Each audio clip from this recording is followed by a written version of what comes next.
This is Paul. Welcome back to my channel, Cavalier. Today, I'm going to be talking about gambling laws. So, gambling, that's kind of like a tough answer to the questions that is asked about loot boxes. So, there are countries that are pro, there are countries that are cons. First, we are going to take a look at the cons, obviously. New Zealand said that it's not gambling because it doesn't come under the actual law about gambling.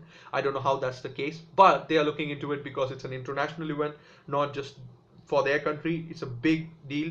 So if the other countries decide that it is loot boxes or gambling, then they are going to change their result on viewpoints on it as well, which is good to hear because all the other countries are, some pro countries that are there are big countries. So I think that's going to be the case. Australia said the same thing, but Australia is a little bit more strict on gambling than New Zealand did. So they said they are going to look into it, and if big countries, as I said again, if they are going to change their minds, Australia will definitely stand behind them. So that's good to hear. And China, I think China is where the location of things should be originating because they are good at gaming, and they said the gambling laws are going to be strict there. So you can't just purchase any old loot boxes there. You know, it's not going to be randomized. So if you know what's in that loot box, and you will get it accordingly. So that you can't gamble away, right? So if you want to get something worthwhile and that's not in there, that's it. You will just go away. You will just move on. I mean, some will go even beyond that step, but those people are beyond help in my case, in my opinion.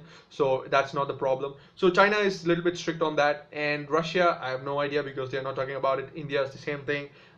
Other Asian countries are the same thing as well. So we'll move on to Europe, and Dutch people have talked about it, and Belgium is talking about it. I said that Belgium changed their minds, but I think they're not. That's just like a translation error, and I was like, shit, that changed, that escalated quickly. I mean, that they said that it's gonna be positive for the gamers, that loot boxes are gonna be gambling, and it's just they are going to change it, but it's just like they didn't change it already. It was just a translation error, but they are looking into it. So all the European countries are looking into it as well. France, Germany, and stuff like that, they are also looking into it. United Kingdom called it not a gambling law. I just want to say morons, but there's like another side where people are actually talking to the parliament people, and they are going to discuss that. So the petition is going on for that as well. I think it ended, and they're going to discuss it probably. So if they discuss it, it's going to be a positive result for gamers. I think that's a good thing. I know like people talk about like how it's like a deal, right? The government should not interfere in gaming, but this time around they need to interfere because the gaming community has been raging, and there's no one to listen to, and the gamers are suffering for it, and the publishers are making money left, right, and center here. I mean, people have the defense argument that it's harder for people to make games, and it's tough for them to like make a game, but Call of Duty makes a game each year. They have enough money. Without microtransaction, they can survive. They can make more innovative games rather than just sticking with the old formula. So I mean, people have to understand it. People who buy microtransactions, as PewDiePie said it in his video, like it is there because people are buying it, right? So you cannot rally 100% of the people to not buy loot boxes. At least 99% are gonna, stop. But that 1%, that's where the real money is. And the 1% might be small for you and me, but when you compare it with the money that they are making, so there's 40 million, 50 million, and just like that's 1% of that money. So I think if many people buy it, it'll be even more. As I said, EA makes 1 billion, 2 billions, more than that in FIFA alone, FIFA franchise, sports franchises alone. So I think that this is a problem with it, and I think this is going to change. So as I said, Europe is that. Africa has been quiet on this. I don't think any country has been speaking against it. South America is the same thing. Canada is speaking up against it, speaking for it. So the talks are going on there. But the major people who needs to be talking about it and who are talking about is America. And there's going to be a law, and Hawaii members. I talked about, right? They are working on something big, and they are working on something big. They are trying to make a law, anti-gambling law, that is going to be forcing these games which has loot boxes for not going to be selling for age under 21. That's going to be the law. I think that will ruin everyone's business. I mean, if you think about it, people who play Call of Duty are kids, and people who play like like Star Wars, even some are kids. 75% are kids. So imagine it. Right? Just imagine that. Okay, they are releasing EA Star Wars Battlefront 3. Okay, and that game is as loot boxes and it's under 20, not to play by under 21. Do you think your parents are going to buy you that game? Do you think you can buy that game without their knowledge and then play it? I don't think so. So that will hurt the sales so bad. That will increase the piracy as well.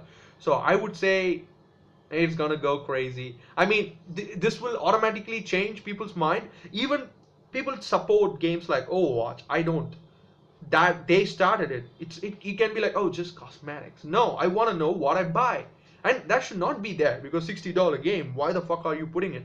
I mean, if you give these guys a little bit of leg room, okay, you can do this, you can do that. They will dance fucking tango on you. Simple as that. I mean, the best example that I can give you is like mods. That's the free ability that you can enjoy by adding to the game. They made it so worse with the Creative Club, right? I mean, they used to give you free updates on Fallout 4. Now it's costly. Now it's going to cost you on something else, Elder Scrolls. What are you going to do? Who are you going to fight? Who are you going to fight for? Same thing goes here. But this time around, this is going to change everything. I mean, this is going to scare many people into putting loot boxes into their game. Microtransaction can be there because, as I said, like if you know what you're buying, that is not legally gambling. So for people who says this is not gambling, let me just be clear on this one front. I'm going to explain this to you as you can understand in your stupid brain. Okay, let's see. You go into a casino, you give your money, you transfer that money into chips that they will give you, and then you gamble away, right? Let's go to the games. You go into the game, you get your money, you give them the money, they will give in-game currency and use that currency. So people, some arguments are gambling will not give you anything if you lose. But in gaming, even if you lose, you get something, right? So let's just take the example of Star Wars Battlefront 2. You're gonna get emote, you're gonna get victory poses when you open loot boxes. Do you think people are gonna stop at that? Do you think that's a monetary worthwhile spending your money on? You be honest here. Tell me. Be honest and tell me. You are in multiplayer. You are getting killed left, right, and center because someone else got lucky and got star cards that they opened in the loot boxes. But you got a victory pose which you can't even use because you fucking died. And then you go back. You think you're gonna stop? Please tell me. Please be honest. I want your honest opinion in the comments down below. That will be the question of the day for you.